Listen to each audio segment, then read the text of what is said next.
Welcome back to the Movie Review Teacher, and tonight we are doing a quick review for Dolly. Now, going into this movie, I have to admit that your expectations should be low. Even though this is adding another movie to the horror genre, you have to understand that a lot of movies throughout this genre have not been very good recently, but with this movie, it is at least entertaining for the most part. What you have in this movie is the basics. I think the director did a good job of bringing this back to a basic horror movie that we all love and did not try to reinvent the wheel in terms of what was being put on the screen.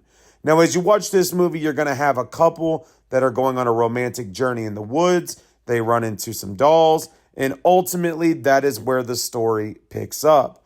Now, through that lens, I think the one thing that really stands out is they want you to have that vibe of happiness that is slowly washed away. And so from that aspect, you do get a good sense of a horror movie vibe. But I have to say there are a couple aspects in this movie that I really struggled with. Number one, the creature that is a porcelain doll. We really don't have a backstory. You really don't understand why this person is doing what they are doing, even though towards the end it does touch on some of the reasons why. It is not clear enough throughout the duration of the movie where you fully understand why this is taking place.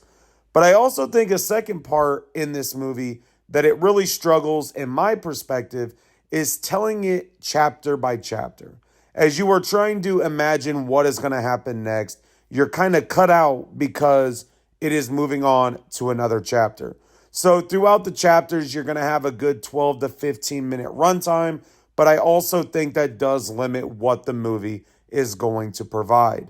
Now, if you were looking for a movie this weekend that you want to get in touch with that horror genre, this is one that I actually would say is not bad. I don't think it is one of those movies that you're going to leave saying it's the worst thing you've ever saw, but I also don't feel like you're going to leave the theater saying that is one of the best horror movies of all time. It is just one of those movies that I think has enough creepy vibes to it, enough of the characteristics that you love in the genre throughout the duration of it, and the runtime is less than an hour and a half. If you have a chance to see it while it is in theaters, you may find some interest in it, but go in thinking this is going to be a movie that may be good, may be bad, and just let your imagination run like the wind.